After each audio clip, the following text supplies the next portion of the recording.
The party has been already traveling through the woods for 2 days. The thick darkness surrounding the roads is illuminated only by cold moonlight and the dim glow of oil lanterns. Wagon wheels sink into the mud, horses snort nervously, and the last cart of the caravan is already almost completely swallowed by fog. A young dwarf in a worn chainmail walks behind it, gripping his spear tighter as he glances back into the mist. Something is moving out there again. Not close enough to see it, but close enough for the horse to start panicking. Someone ahead whispers, "They are still following us." The caravan doesn't stop, because by now everyone understands. If they stop moving, someone will be left behind in the dark. Most of the EMs run ghouls as ordinary zombies. They rush out of the darkness, mindlessly charge forward, fight to the death, and simply try to deal as much damage as possible. Ghouls are not like that. They have a basic understanding of what's happening around them. I'm not talking about human level of intelligence, but a somewhat of a dog or a wolf. They can track prey, retreat if necessary, set up simple ambushes, choose vulnerable targets. More than anything else, ghouls are driven by hunger.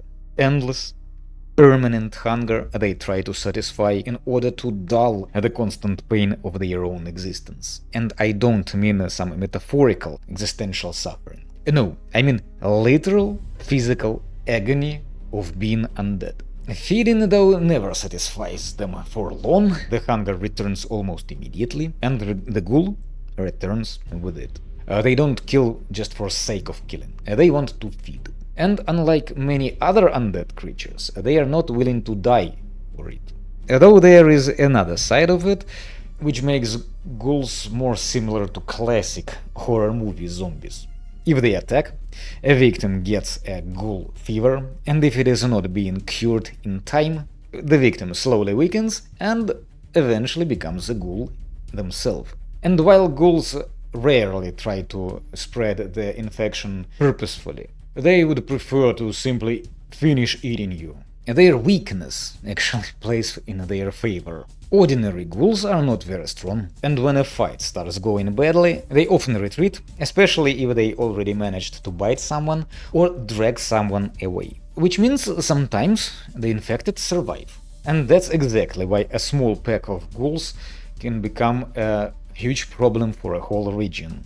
If the outbreak isn't stopped quickly, the infection spreads through survivors, refugees, the wounded, and everyone who wasn't treated in time. That's why in most settings, ghoul infestations are dealt with as soon as it is possible, before a single attack turns into a full epidemic. So, how do ghouls actually hunt? Ghouls are less like mindless undead, they are more like opportunistic pack predators. They are not interested in a fair fight. Avoid unnecessary resistance rather than duel in it. Fight in duel. And that's exactly why they are so dangerous. Ghouls prefer vulnerable targets. Wounded characters after their previous fights, isolated travelers, exhausted caravans, anyone far away from the main group. You often find them near battlefields, not because they love war, because war leaves behind easy prey. And if you think about it, the perfect time for a ghoul attack is any moment of weakness. That's when ghouls create panic through separation, because they don't need to kill the whole party. They only need one person. That works perfectly mechanically as well. A typical ghoul attacks usually starts with claws. Until the paralysis lands, the ghoul keeps using claws rather than bite attacks. But at the moment the target fails the saving throw, the ghoul's behavior changes immediately. Now it switches to bite multi-attack with advantage, dealing 1d6 plus 2 piercing and 1d6 necrotic damage, rapidly feeding on the victim, simultaneously trying to drag him away from the rest of the group. If another character engages it in a melee, the ghoul usually doesn't turn around and starts a proper fight. Instead, it might keep retreating with the prey, provoking opportunity attacks, but still feeding and biting, but only when its HP lowers up to 8 does it finally abandon the prey and tries to escape. Because of this, encounters with the ghouls stop being kill all the monsters and instead become don't let them drag your friend into the woods. So, how do you actually run ghouls at the table? First of all, don't reveal them way too early. The fear of ghouls is not built on visuals, it's built on uncertainty, on sounds in the darkness, missing people, disappearing livestock, exhaustion, and feeling that something is following the party. The scariest ghoul encounter starts 10 to 30 minutes before you roll initiative. First, the players notice footprints along the road, then distant feeding sounds somewhere in the fog. One by one, lanterns begin going out, the horses become restless, and then boom, the watchman disappears. Not roll initiative, not you see 3 ghouls, just the watchman is not there anymore.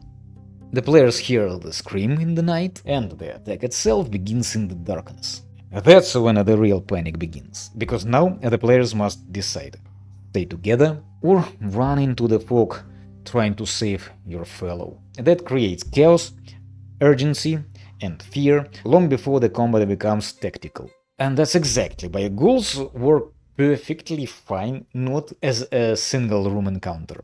Their strength lies in pursuit, across multiple scenes, across long journeys, in the feeling the party weakens while something keeps following it. And once the attack starts, the ghouls should be run like predators, not ordinary monsters. Driven by instincts and hunger, they ignore heavily armored characters and crawl towards the screaming wounded player. They choose a victim, attempt to paralyze it with claws. Once it works, begin to feed. The moment paralysis ends, they turn back to claws. Mechanically, it is brutal. But what makes it terrifying, that's not the damage, it's their behavior. Because ghoul doesn't stand still exchanging blows like an MMORPG enemy. So if I wanted to run ghouls in a campaign, which I definitely do, I wouldn't start with combat, I'd start with exhaustion. The party has been escorting a caravan through an old forest for 2 days. The weather keeps getting worse, mud slows the wagons down, visibility drops every hour.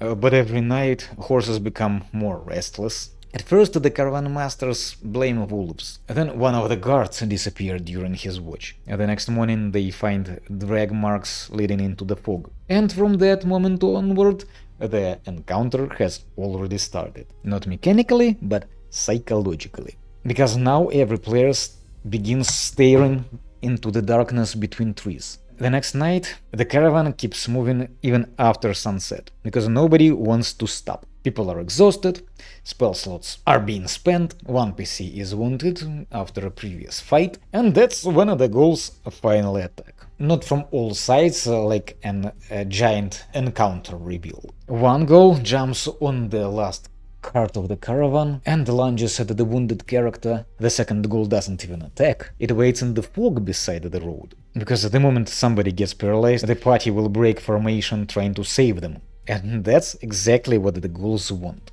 One player disappears into the mist, another player follows them carrying a lantern, the caravan continues moving forward, visibility collapses. This is when combat stops feeling like a tactical combat, starts feeling like a survival horror. That's, I think, ghouls are one of the most underused undead in D&D. Because once you start running them as starving predators instead of fantasy monsters, they become terrifying.